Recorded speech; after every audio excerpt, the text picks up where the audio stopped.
আলগারো দলিল আল্লাহর হাবিব সরকারে দু আলম নূরে মুজাসসাম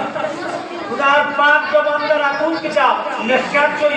মিশকাত শরীফের বাবে জাআ মা আযযা ওয়া জাল্লা যিকরুল্লাহি ওয়া তাকাররুবু ইলাইহি অধ্যায়ের মধ্যে এই হাদিস জানা আছে আল্লাহর হাবিব সরকারে দু আলম ফখরে মওজুদাতে সাদ করেন যখন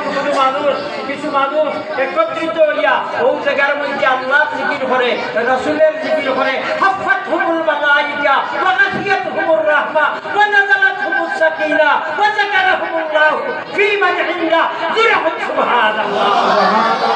নারে তাকবীর নারে রিসালাত নারে বেলায়েত যখন স্থানের মধ্যে কিছু সংখ্যক ইমানদার ব্যক্তি বসে আল্লাহ এবং আল্লাহর জিকির করে